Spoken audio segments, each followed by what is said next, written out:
Good morning, all of you. Welcome to Alpha Age Academy's UPSC Environment series, and we are at lecture 32. And it is one of the most, in fact, it is the most comprehensive series on UPSC Environment, and we shall be covering the whole of the UPSC Foundation course at no cost at our YouTube channel. And बिल्कुल भी ऐसा नहीं होगा कि 3 lecture आपको यहाँ मिलेंगे, बाकी हमारे साइट पर मिलेंगे.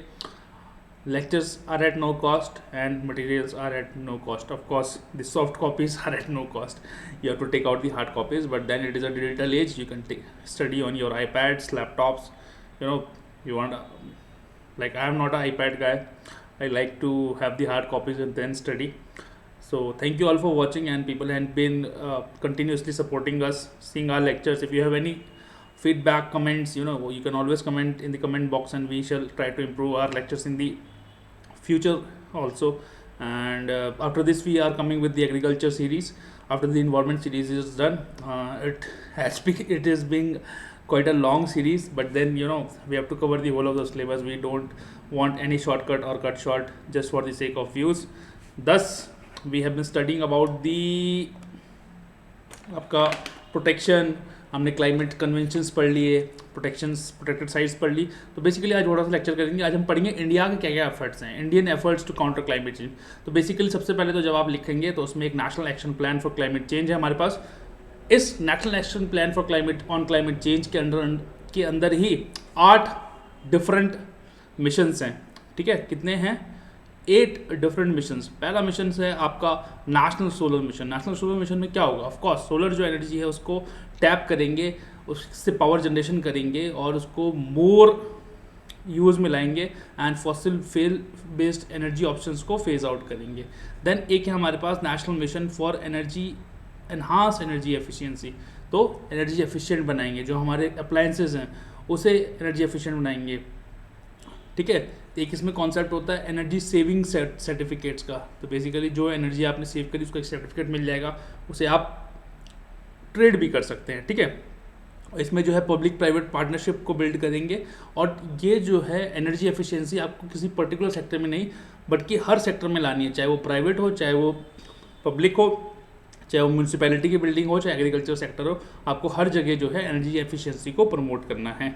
देन आपके पास है एक national mission on sustainable habitat. देखो हैबिटेट क्या हुआ? जहाँ आप रहते हो. हमें अपने घरों को मोर एनर्जी एफिशिएंट बनाना है और जो हैबिटेट है उसे सस्टेनेबल बनाना है. बेसिकली इसमें हम क्या करेंगे कि हम घर वर ऐसे बनाएंगे कि वो कम एनर्जी लें, ज़्यादा सनलाइट उस घर में आ सके, वेंटिलेशन अच्छी रहे ताकि एयर कंडीशनिंग की ज़्यादा ज़रूरत ना पड़े.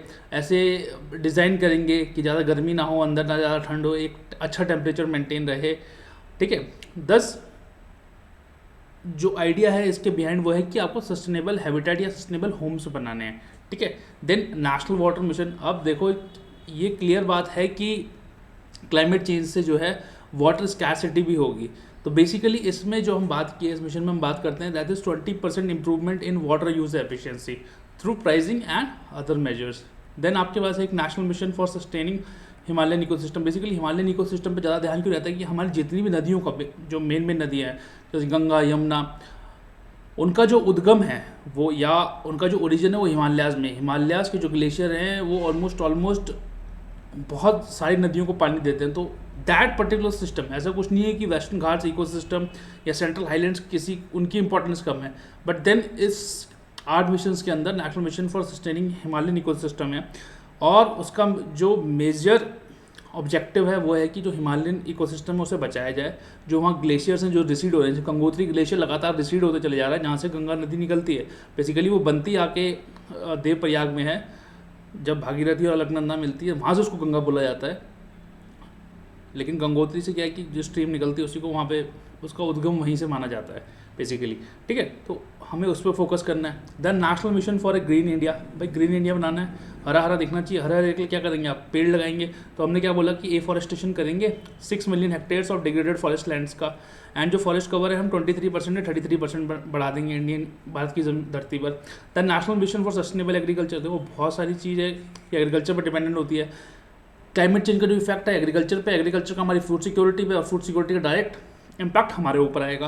तो बेसिकली क्लाइमेट चेंज से जो है पेस्ट अटैक बढ़ रहे हैं, तो हमें पेस्ट रेजिस्टेंट क्रॉप चाहिए. हमें क्लाइमेट रेजिस्टेंट क्रॉप्स चाहिए क्योंकि एक्सट्रीम इवेंट्स बढ़ रहे हैं। भाई जब बारिश हो रही है तो पता लग रहा है बारिश ही होती चले जा रही है, जब गर्मी हो रही है तो गर्मी ही हो रही है, जब ठंड पड़ रही है तो ठंड ही पड़ रही है। उससे क्या हो रही है कि जो पूरे महीने हमारे जो फार्मर्स है वो मेहनत करते हैं, उनकी जो महीनों की मेहनत है वो कुछ ही पलों में, कुछ ही दिनों में ख़राब हो जाती है। तो हमें जो है climate resistance crop, sustainable agriculture पे ध्यान देना है, ठीक है। जैसे सॉइल है, आप पंजाब में क्या हुआ कि पंजाब में एक्सेसिव ग्राउंड वाटर यूज़ की वजह से सैलिनेशन ऑफ सॉइल हो गया। सैलिनेशन ऑफ सॉइल से क्या हुआ कि अब कुछ एरियाज़ ऐसे हैं जहाँ पेस्टिसाइड्स के बिना या फर्टिलाइज़र के बिना, यूरिया के यूज़ के बिना आपका क्रॉप उगा पाना इम्पॉसिबल हो चुका है। 10 और अब रिपोर्ट्स भी आने लगी कि पेस्टिसाइड्स का और फर्टिलाइज़र का हमारी बॉडी पे क्या नेगेटिव इम्पैक्ट है। तो बेसिकली सस्टेनेबल एग्रीकल्चर उसकी बात करता है। देन एक है हमारे पास national mission for strategic knowledge for climate change. देखो काम तो तब करोगे आप जब किसी चीज़ की नॉलेज होगी आपको। तो इसमें क्या है, वही है कि भैया रिसर्च करेंगे, उसके लिए हमने एक क्लाइमेट साइंस रिसर्च फंड बना दिया, क्लाइमेट मॉडलिंग करेंगे। आज के टाइम पे हमने देखा कि पहले लोग मजाक बनाया करते थे आईएमडी का कि आज जब वो बोलते थे कि बारिश नहीं होनी है तो बारिश पक्का होगी, जब बोलते थे कि बारिश होगी तो बारिश कभी नहीं हुई। तो क्या था, क्लाइमेट मॉडलिंग हमारी ख़राब थी। लेकिन बेसिकली आज के टाइम में हमारे पास सोफिस्टिकेटेड टूल्स आ गए हैं, मॉडल्स आ गए हैं कि बहुत एग्जैक्टली प्रिडिक्ट कर पाते हैं। जैसे मैं ही अपने आप आज बताऊँ आपको कि सुबह सुबह बारिश हुई हमारे यहाँ, ठीक है। अब हुआ क्या कि मैंने अखबार में पढ़ा उसके बाद कि आज जो है हाई ऑरेंज अलर्ट था बारिश का, और देवर राइट, बहुत हैवी बारिश हुई उसके बाद यहाँ पर। तो क्या है कि आपका जो क्लाइमेट मॉडलिंग है वो इम्प्रूव हुई है। देन ये तो बात थी उन 8 मिशंस की। तो उसके अलावा हमारे पास कुछ और मिशंस हैं। नेशनल बायो एनर्जी मिशन, देखो बायो एनर्जी मिशन क्या है, जो प्लांट से आएगी। जैसे जेट्रोफा फ्यूल है, जेट्रोफा एक प्लांट होता है जिससे बायोडीजल निकलता है, ठीक है। तो बेसिकली हमें जो है प्लांट से भी एनर्जी निकालनी है। तो इसका ऑब्जेक्टिव ये है कि हम जो 25,000 मेगावाट की पावर है इंडिया में वो बायो एनर्जी से निकाल दें। तो बायो एनर्जी मतलब कोई भी बायोलॉजिकल रिसोर्स से हीट, इलेक्ट्रिसिटी या कोई फ्यूल जनरेट करना। एडवांटेजेस क्या होते हैं बेसिकली, जल्दी से पढ़ लेते हैं। एक तो कैपिटल एफिशिएंट होती है, ज़्यादा पैसा नहीं लगता है इसमें। Then high energy generation potential होता है उसका, कि भाई देख लिया, मान लिया कि वो नॉर्मली अगर कोई फ्यूल 1 लीटर में आपको 10 हॉर्स पावर दे रहा है, तो हो सकता है कि ये वाला फ्यूल आपको 15-20 का हॉर्स पावर दे दे। Then carbon emission reduction potential है इसमें। एम्प्लॉयमेंट प्रोवाइड करेगा लोगों को, उनके लिए इनकम जनरेट कर सकता है। इन्वेस्टमेंट एंड बेनिफिट ला सकता है जो कंट्रीज़ की बेनिफिट। भाई हम क्या है कि तेल खरीदने के लिए पैसा हमारा बाहर जा रहा है, अगर हम देश में ही कुछ फ्यूल बना पाएँ तो ऑफकोर्स ये बात है भाई, जो लोग हैं वो यहीं पे उन्हें सस्ता पड़ेगा, वो ट्रांसपोर्टेशन कॉस्ट बढ़ जाएगी, इकोनॉमिक वैल्यू ऐड कर सकती है जीडीपी में, एंड वेस्ट लैंड जो है उसको रीजनरेट कर सकता है। वहाँ पे आप पेड़ पौधे लगा के ऐसे जो कि आपको फ्यूल जनरेशन में हेल्प करेंगे। देन एनडीसी, अब एनडीसी यूएनसीसीडी हम आपको पढ़ा चुके हैं। एनडीसी क्या होता है, नेशनल डिटरमिन्ड कॉन्ट्रीब्यूशंस। ये COP21 पेरिस में डिसाइड किया गया था, ठीक है। ये बेसिकली एक प्रिंसिपल होता है UNFCCC का, जो कॉमन बट डिफरेंशिएटेड रिस्पॉन्सिबिलिटी, कि हमारी कॉमन रिस्पॉन्सिबिलिटी क्या है कि क्लाइमेट चेंज को बचाना, बट डिफरेंशिएटेड रिस्पॉन्सिबिलिटी मतलब हर व्यक्ति की, जैसे डेवलप्ड कंट्रीज़ की ज़्यादा जिम्मेदारी है, वो डेवलप हो चुके हैं, उन्होंने जितना एमिशंस करना था कर लिया था, उनका पर कैपिटा इनकम एमिशन जो है वो डेवलपिंग एंड अंडर डेवलप्ड या लीस्ट डेवलप्ड कंट्रीज से ज़्यादा है। तो बेसिकली उनकी जिम्मेदारी ज़्यादा है कि वो ज़्यादा कंट्रीब्यूट करें, ज़्यादा फाइनेंसिंग करें। तो कॉमन जिम्मेदारी क्या है सबकी, कि क्लाइमेट चेंज बचाना, बट डिफरेंशिएटेड रिस्पॉन्सिबिलिटी क्या है कि टारगेट्स डिफरेंट करना है। तो बेसिकली इंडिया ने भी COP21 के लिए 2030 तक के टारगेट्स दे रखे हैं हमने, कि उसको बोलते हैं INDC, that is intentionally nationally determined contributions, ठीक है। सॉरी, इंटेंडेड जो आप इंटेंशन रहती है आपकी, इंटेंडेड नेशनली डिटरमिन्ड कॉन्ट्रीब्यूशन। तो हमारे क्या है कि हम तो जो हमारे एमिशंस हैं टोटल अभी तक, वो हम उसको 1/3 कर देंगे 2030 तक, ठीक है। To reduce the energy intensity of the GDP about 1/3, ठीक है। फिर जो हमारी इंस्टॉल कैपेसिटी है इलेक्ट्रिसिटी जनरेशन की, तो जो अभी जितना आ रहा है, जो उस टाइम पे 2030 के टाइम पे जो है 40% जो है हम नॉन फॉसिल फ्यूल सोर्सेज से लाएंगे। मतलब अगर हम 100 मेगावाट बिजली जनरेट कर रहे हैं तो हम हमारी कोशिश ये रहेगी 40 मेगावाट जो है वो बेसिकली आपका नॉन फॉसिल फ्यूल सोर्सेज से है। देन एक एडिशनल कार्बन सिंक बनाएंगे हम 2.5 से 3 बिलियन टन्स का। अब कार्बन सिंक क्या होता है कि बेसिकली वो फॉरेस्ट ही होते हैं, ठीक है। फॉरेस्ट से, क्योंकि फॉरेस्ट के एक टाइप कार्बन सिंक है, वो कार्बन लेता है और ऑक्सीजन बाहर देता है। तो बेसिकली हम उसमें जो है additional forest and tree cover लगाएंगे बाय 2030 तक। तो ये हमारा NDCs है, that is nationally determined contribution. Then Indian network on climate change assessment, basically इसका ये एक इनिशिएटिव है MOAF का। अब इसमें हम बेसिकली बहुत सारी रिपोर्ट्स, अब क्या है हुआ क्या कि हम जितनी भी रिपोर्ट्स थी सब बाहर की थी, कोई अमेरिकन बना रहे हैं, कोई यूरोपियन बना रहे हैं, उस पर हम अपनी जो डिसीजन मेकिंग थे उस पर उन रिपोर्ट्स पर डिपेंड करते थे। अब भाई हमें तो अपनी डोमेस्टिक नीड्स है ना, हमारा तो अपना डोमेस्टिक टोपोग्राफी है, ज्योग्राफी है, क्लाइमेट है, तो हमें तो अपनी रिपोर्ट्स चाहिए ना। उससे क्या होगा, जितनी अच्छी हमारी डोमेस्टिक स्टडीज़ होंगी उतना अच्छा हम जो है बेटर डिसीजन मेकिंग होगा, क्योंकि भाई जो डाटा होगा या जो रिपोर्ट होगी वो यहीं के बंदे ने बनाई होगी, यहीं की जो कंटेक्स्ट है उसको समझ के बनाई होगी, और यहीं के जो भी आपका क्या बोल सकते हैं उसका, जितने भी वेरिएबल्स होंगे उन वेरिएबल्स को सबको उसने अकाउंट में लिया होगा। तो बेसिकली क्या होगा, बेटर आपका डिसीजन मेकिंग होगी। तो क्या किया कि इसमें हम रिपोर्ट्स वगैरह प्रिपेयर करते हैं जो कि डोमेस्टिक लेवल पे ही होती हैं, ठीक है। इनफैक्ट ये जो रिपोर्ट्स बनती हैं, अब क्या हुआ कि UNFCCC हमने साइन कर दिया, तो उसमें बताना भी तो पड़ता है कि भैया हमने ये काम किया, तो वो एक उसको बोलते हैं NATCOM, that is national communication. National communication मतलब ठीक है भाई, ये जो रिपोर्ट्स हैं ये आप भेज दो UNFCCC को कि ऐसे ऐसे काम हो रहा है। तो ये Indian network on climate change assessment जो है यही रिपोर्ट्स जाती हैं UNFCCC में भी। देन नेटकॉम मैंने आपको बता दिया बेसिकली कि किसी भी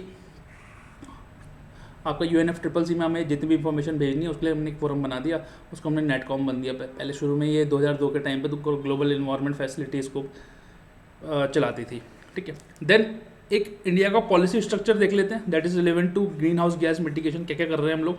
तो हमने एक इंटीग्रेटेड एनर्जी पॉलिसी बनाई हुई है 2006 में। उसके की प्रोविजन देख लेते हैं कि भैया हम एनर्जी एफिशिएंसी लाएंगे सारे सेक्टर्स में, मास ट्रांसपोर्ट पे वो करेंगे, भाई 10 आदमी अलग अलग अपनी गाड़ी लेके जा रहे हैं तो बढ़िया है कि एक 10 सीटर बस में बैठ के जाएँ, तो ये क्या होगा, ये ज़्यादा एफिशिएंट है। Then efficiency on renewables including biofuels plantation, then nuclear and hydro power for clean energy पे फोकस करेंगे, जो क्लीन एनर्जी है उसकी R&D पे फोकस करेंगे, ठीक है। तो ये इंटीग्रेटेड एनर्जी पॉलिसी, तो बेसिकली उससे क्या होगा, ग्रीन हाउस गैस कम होंगी। फिर हमने क्या किया, एक रूरल इलेक्ट्रिफिकेशन पॉलिसी निकाली 2006 में। बेसिकली बहुत सारे रूरल एरियाज ऐसे होते हैं कि वहाँ ग्रिड से इलेक्ट्रिसिटी, वो टावर के देखा आपने, घर में आपको टावर लगे होते हैं, बड़े बड़े हाइड्रो पावर कॉरिडोर्स जा रहे होते हैं, बड़ी बड़ी हाई टेंशन लाइनें जा रही होती है। क्या होता है, कहीं जगह कहीं इंडिया की टोपोग्राफी इतनी डाइवर्स है, कहीं जगह ग्रिड की पावर पहुँचा पाना मुश्किल होता है। तो रूरल इलेक्ट्रिफिकेशन पॉलिसी में ये बोला गया कि आप ऐसे सॉल्यूशंस निकालें कि वहाँ पे भी इलेक्ट्रिसिटी पहुँचाई जा सके, ठीक है। अब एक हमने, ये तो एक बात थी, अब हमने क्या हुआ कि हमारे घर में बहुत सारे अप्लाइंसेज होते हैं, तो हमने उसके लिए एक लेबलिंग प्रोग्राम स्टार्ट किया। आपने देखा आपके AC पे ऐसे गोल सा बना रहता होगा, ठीक है, एक मिनट में आपको दिखाता हूँ,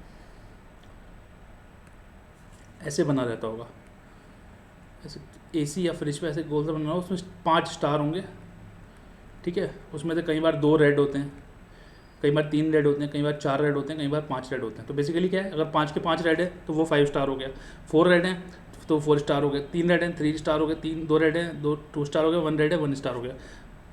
जितने स्टार बढ़ते जाएंगे तो वो मतलब उतना एनर्जी एफिशिएंट है, उतना आपको बिजली का बिल कम आने वाला है। तो बेसिकली हमने लेबलिंग प्रोग्राम स्टार्ट किया कि कौन कितना एनर्जी एफिशिएंट है, और जैसे जैसे भाई स्टार बढ़ते जाएंगे तो भैया उसकी पैसे भी बढ़ते जाएंगे। तो जितना ज़्यादा स्टार होता है वो उतना एनर्जी एफिशिएंट होता है, लेकिन उसको वो उतना महंगा भी होता है बेसिकली। तो जो सबसे पहले जो था ना लेबलिंग प्रोग्राम, वो बेसिकली आपका रेफ्रिजरेटर्स के लिए अप्लाई किया था कि रेफ्रिजरेटर के लिए तो मैंडेटरी कर दिया गया था कि रेफ्रिजरेटर्स में आपको जो है देना ही देना है, ठीक है, रेफ्रिजरेटर में देना ही देना है। अब जो है ACs में भी, एयर कंडीशनर में भी मैंडेटरी कर दिया गया है। एयर कंडीशनर में भी अब तो बहुत सारे प्रोडक्ट्स आ गए हैं जिसमें कि एनर्जी एफिशिएंट जो है आपको अप्लायंस का दिखाना पड़ता है कि वो कितना एनर्जी एफिशिएंट है, बेसिकली उसको स्टार प्रोग्राम बोलते हैं। Then energy conservation building code, ठीक है भाई। अब क्या होगा कि बिल्डिंग्स बनानी है हमने, जो बिल्डिंग्स होनी चाहिए, ये 2007 का लॉन्च किया, 2007 में लॉन्च किया गया था बेसिकली। अब एनर्जी बिल्डिंग बनानी है हमें, बिल्डिंग क्या होनी चाहिए, एनर्जी एफिशिएंट होनी चाहिए, और कोशिश होनी चाहिए जो कमर्शियल बिल्डिंग बनी, भाई बड़े बड़े टावर्स बन रहे हैं तो भैया वो कम एनर्जी लें, उनकी वेंटिलेशन सही हो, उसमें सही सनराइज सही जा सके, ज़्यादा गर्म ना हो, जितनी ज़्यादा गर्म होगा उतनी ज़्यादा AC की ज़रूरत पड़ेगी। तो बेसिकली सस्टेनेबल वही सस्टेनेबल हाउसिंग पे इस पर ध्यान रहता है। तो बेसिकली उसमें हमारे पास 2 कंपोनेंट हैं, एक ग्रीन बिल्डिंग। ग्रीन बिल्डिंग में क्या हुआ कि भैया ठीक है यार, जितनी भी पॉल्यूशन रिलेटेड प्रॉब्लम्स हैं, ventilation related, air condition related problems, उसको सही करें। लाइटिंग, इलेक्ट्रिकल, वाटर हीटिंग जो है उसका जो है सस्टेनेबल रहे कि भाई हो सकता है धूप से, भाई रादर देन इलेक्ट्रिसिटी यूज़ करने के पानी गर्म करने के आप सोलर लगा दिया, आपने सोलर से पानी गर्म हो रहा है, तो ये क्या होगा, एक टाइप की ग्रीन प्रैक्टिस हो गई। देन एक ये ग्रीहा होता है, ये पूछा जा चुका है एक बार प्रीलिम्स में, ठीक है, अब शायद दोबारा कभी ना पूछे। Green rating for integrated habitat assessment, ये basically environment, ministry of environment का प्रोग्राम ये है, ministry of new and renewable energy MNRE का प्रोग्राम है ये, ठीक है। इसमें बेसिकली रेटिंग सिस्टम है ये एक टाइप का, जो एम करता है to achieve energy resource utilisation, enhance resource efficiency and better quality of life in the buildings. तो बेसिकली कुछ कुछ ग्रीन बिल्डिंग की तरह ये काम करता है, तो एक गृह रेटिंग भी होती है, ठीक है। Then promotion of energy saving devices. Energy saving devices क्या होगी आपकी, जैसे पहले आपने देखा होगा CFL को हटा के अब LEDs का इस्तेमाल हो रहा है, ठीक है। उससे पहले क्या हुआ कि बल्ब को हटा के CFL का इस्तेमाल हुआ। तो ये क्या हो रहा है कि एनर्जी सेविंग डिवाइसेस का प्रमोशन हो रहा है कि भैया ज़्यादा जो एनर्जी एफिशिएंट है, जो ज़्यादा बिजली जो खपत कम ले या जिसमें बिजली की खपत कम हो, उसको आप यूज़ करें। जैसे एक बचत लैम्प योजना थी, जिसमें कि आपने देखा था वो आप बल्ब लेके जाते थे और वो CFL देते थे, तो वो उस बचत लैम्प योजना ही थी। अब CFL को हटा के अब LEDs आ रही हैं, ठीक है। देन क्लीन एयर इनिशिएटिव्स की बात करें तो बहुत सारी इनिशिएटिव्स हैं, हम आपको पहले पढ़ा चुके हैं। जो मेन होते हैं, जो जनरल होते हैं, वो होते हैं कि एक तो CNG का यूज़ करें। अब हो क्या रहा है कि CNG भी इतनी महंगी हो गई पेट्रोल के बराबर, तो क्या प्रॉब्लम हो रही है कि CNG का लोग यूज़ कम कर रहे हैं। देन जो ओल्ड व्हीकल है, जैसे आप दिल्ली जाएंगे तो 15 साल से पुराने व्हीकल्स वहाँ अलाउड नहीं है। मास ट्रांसपोर्टेशन को स्ट्रेंथन करें, इलेक्ट्रिक व्हीकल्स का प्रमोशन करें, उसके लिए हमने एक फेम प्रोग्राम बनाया है, एक NEMMP भी बनाया हुआ है, that is national electric mobility mission plan बनाया हुआ है। देन थर्मल पावर प्लांट्स में जो है इलेक्ट्रोस्टैटिक प्रेसिपिटेशन इज़ मैंडेटरी। उससे क्या होगा कि जितने भी सूट वगैरह निकलता है, जितना उससे पॉल्यूशन पार्टिकल्स निकलते हैं, वो जो है उसमें फिल्टर आउट हो जाए और एयर जो है क्लीन रहे। फिर हमारे पास नेशनल पॉलिसी ऑन बायोफ्यूल्स है, 2018 की बहुत सारी बातें कही गई है इसमें। हमें बेसिकली इसमें तो 3 जनरेशन के तो बायोफ्यूल्स हैं, first generation, second generation, third generation. एक दिन किस दिन शॉर्ट्स बना देंगे इसका, आज ही बना देंगे बल्कि, ठीक है। और वहाँ समझा देंगे कि first generation, second generation, third generation biofuel में क्या फ़र्क होता है। एक्चुअली थर्ड जनरेशन जो होते हैं वो एल्गी बेस्ड होते हैं, फर्स्ट जनरेशन जो होते हैं वो फूड क्रॉप बेस्ड होते हैं, सेकंड जनरेशन जो होते हैं वो नॉन फूड क्रॉप्स होते हैं, नॉन फूड क्रॉप बेस्ड होते हैं, ठीक है। बेसिकली इसमें एक टारगेट था कि 20% ब्लेंडिंग करनी है हमें एथेनॉल की पेट्रोल में, और 5% ब्लेंडिंग करनी है बायोडीजल की डीजल में बाय 2030। ढंग से सुन लो आराम से, 20% ब्लेंडिंग करनी है। अब तो ये इंक्रीज़ कर दिया गया है वो, ठीक है। 20% ब्लेंडिंग करनी है किसकी, इथेनॉल की पेट्रोल में, और डीजल में किसकी ब्लेंडिंग होगी, बायोडीजल की, ठीक है। पेट्रोल में इथेनॉल की, डीजल में बायोडीजल की। डीजल में 5% करनी है, पेट्रोल में 20% करनी है, ठीक है। फिर हमने एक इसमें नेशनल बायोफ्यूल कोऑर्डिनेशन कमेटी बना रखी है, जो ministry of petroleum and natural gas के अंदर है, ठीक है। देन हमारे पास एक नेशनल बायोमास रिपोजिटरी भी है, जो अक्रॉस द कंट्री रिसर्च करती रहती है, देखती रहती है कैसे कैसे करना है।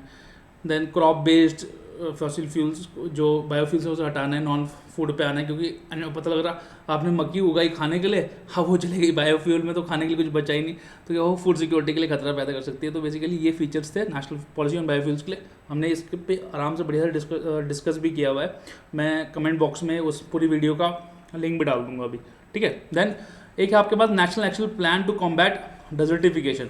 अब हुआ क्या बेसिकली कि हम UNCCD का पार्टी हैं, that is United Nation Convention to combat Desertification. की डेजर्टिफिकेशन को हमें रोकना है, तो इंडिया ने वो साइन कर रखा है और इंडिया उस कन्वेंशन की पार्टी भी है। अब इंडिया क्योंकि उस कन्वेंशन की पार्टी है, तो हमें कुछ तो करना पड़ेगा ना उसके लिए, और उसी के लिए हमने ये एक नेशनल एक्शन प्रोग्राम बना रखा है, और उसको मॉनिटर कौन करता है, ministry of environment and forest. इसमें क्या क्या करेंगे हम लोग, कम्युनिटी बेस्ड अप्रोच बनाएंगे, भाई लोगों को साथ मिलेंगे कि सस्टेनेबल प्रैक्टिसेस करें आप, लैंड जो है उसकी देख रेख करें, ज़्यादा से फर्टिलाइज़र का यूज़ ना करें, लोकल कम्युनिटीज़ को एम्पावर करेंगे, ठीक है। ये सब करते हैं हम इसमें, ठीक है। देन हमारे पास एक और प्रोग्राम है national solar loan programme. Basically ये UNEP ने स्टार्ट किया था 2013 में सदर्न इंडिया में सोलर होम सिस्टम्स को परचेज़ करने के लिए। तो सोलर होम सिस्टम क्या होता है बेसिकली, आपने कभी देखा भी होगा, अगर आप 2 मिनट जाएँ यूट्यूब गूगल पे जाके देख लें, तो बेसिकली क्या होता है उसमें 2-3 आपको एक सोलर पैनल दे देते हैं, वो आप घर के ऊपर लगा लेते हो, ठीक है। अब इस सोलर पैनल से क्या होते हैं, 2-4 आपके बल्ब जल जाते हैं, एक छोटा सा फैन चल गया, तो बेसिकली ये क्या हुआ, आपका सोलर होम सिस्टम हो गया, ठीक है। कि वहाँ पे आपकी लाइट आ गई, जहाँ जहाँ ग्रिड कनेक्टिविटी नहीं है वहाँ आपने पहुँचा दिया, ठीक है। देन आपके पास एक निकरा है, निकरा stands for national initiative on climate resilient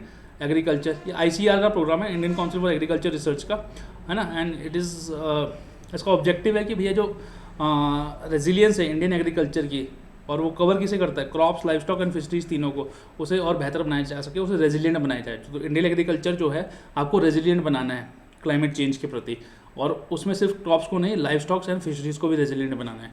then एक आपके पास है BSE ग्रीन एक्स, ठीक है, जैसे बॉम्बे स्टॉक एक्सचेंज पे नॉर्मल ट्रेड होता है ना, वैसे ही ग्रीन एक्स क्या है, एक टाइप का इंडेक्स है। इसमें क्या है बेसिकली, जो आप कंपनीज की परफॉर्मेंस देख सकते हो कि उन्होंने कार्बन परफॉर्मेंस कैसी रही है, उन्होंने कितना कार्बन एमिशन किया और कितना उन्होंने कम किया, या उन्होंने कितना कम किया, क्या टेक्नोलॉजीज़ का इस्तेमाल किया। तो बेसिकली ये सब आप BSE ग्रीन एक्स में देख सकते हो। देन एक हमारे पास है फेम इंडिया प्रोग्राम। देखो FAME India programme ministry of environment का नहीं है, ये है basically ministry of heavy industries and public enterprises का। 2015 में इसको लॉन्च किया गया। इसकी फुल फॉर्म है faster adoption and manufacturing of hybrid and electric vehicles. तो फेम इंडिया प्रोग्राम किसके लिए, कि आप जल्दी से जो है इलेक्ट्रिक व्हीकल्स का प्रमोशन करें, अडॉप्शन करें, और हाइब्रिड व्हीकल्स, हाइब्रिड क्या हो सकते हैं, electric plus petrol, electric plus diesel, ठीक है। एक उसी के लिए हमारे पास एक NEMPP भी है, that is national electric mobility mission plan, ठीक है, वो अलग प्लान है, वो भी हमने पढ़ाया। फेम इंडिया में क्या है कि बेसिकली आप जो है प्रमोट करेंगे इलेक्ट्रिक एंड हाइब्रिड व्हीकल्स को, और इसमें लगभग 30% सब्सिडी दी जाती है गवर्नमेंट की तरफ से। 2 फेजेस में था ये प्रोग्राम, अभी 31 मार्च 2022 को तो ये एंड हो गया। तो पहला फेज जो है इसका 2015 से 19 तक का था, फिर 19 से 22 तक का था, 31 मार्च 2022 को सेकंड फेज भी खत्म हो गया। Then LTEO long term ecological observatories, basically क्या है कि बहुत सारे बायोम्स हैं वर्ल्ड में, उन बायोम्स को छोटे लेवल पे, अगर माइक्रो लेवल पे देखा जाए तो इंडिया में भी वो बायोम्स कहीं, भाई देखो हिमालय का, जो हिमालय बर्फ़ से लेके रेगिस्तान तक सब है। तो रेगिस्तान एक अलग टाइप का बायोम है, बर्फीला पहाड़ या जहाँ माउंटेन सिस्टम है वो एक अलग टाइप का बायोम है। तो बेसिकली इंडिया के जितने भी 8 डिफरेंट बायोम्स हैं, ठीक है, उनको स्टडी करेंगे। और ये बेसिकली COP21 पेरिस में ही इसको आइडिया, इसका जो आइडिया था कंसीव किया जाता है। तो बेसिकली हम वेरियस एब्जॉर्बेटरीज बनाएंगे जो वहाँ जो इन बायोम्स की देखरेख करेंगे, भाई कैसा वहाँ पे काम चल रहा है, क्या डिग्रेडेशन हो रहा है, हम लोग क्या दे सकते हैं, ठीक है। देन हमने एक national adaptation fund for climate change बना रखा है, ठीक है। अगर क्लाइमेट चेंज हो रहा है तो हमने कुछ प्रैक्टिसेस चेंज करनी है, ठीक है, कुछ चेंज लाना है, अपनी जो करंट प्रैक्टिस है उसमें चेंज लाना पड़ेगा, और उसको ज़्यादा सस्टेनेबल बनाना पड़ेगा, उसके लिए पैसा लगेगा।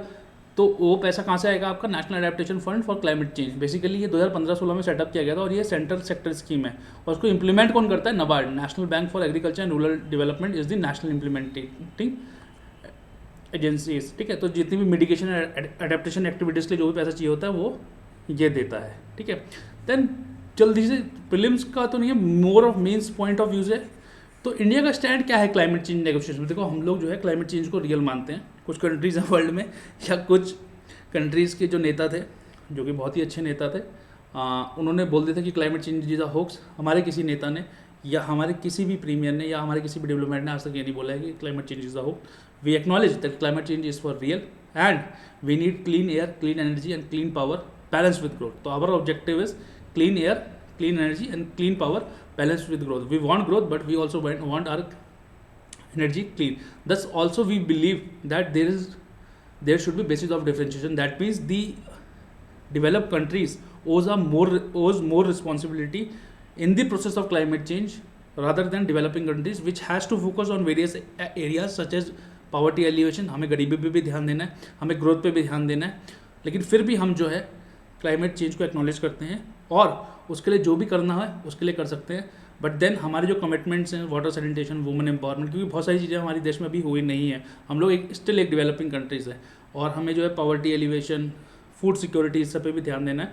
तो हमें उसके लिए और जो देश हैं उसका साथ चाहिए, और हम बोलते हैं कि जो डेवलप्ड कंट्रीज़ हैं उनकी ज़्यादा जवाबदेही है, जिम्मेदारी है रादर देन अस। तो ये तो बात थी इंडिया की जितने भी क्लाइमेट चेंज रिलेटेड इनिशिएटिव्स हैं, या इंडिया का क्लाइमेट चेंज पे क्या स्टैंड है, ठीक है। आप अपना स्टैंड भी बता सकते हैं हमें क्लाइमेट चेंज पे हमारे कमेंट बॉक्स में। And that was all for today. Thank you all for watching.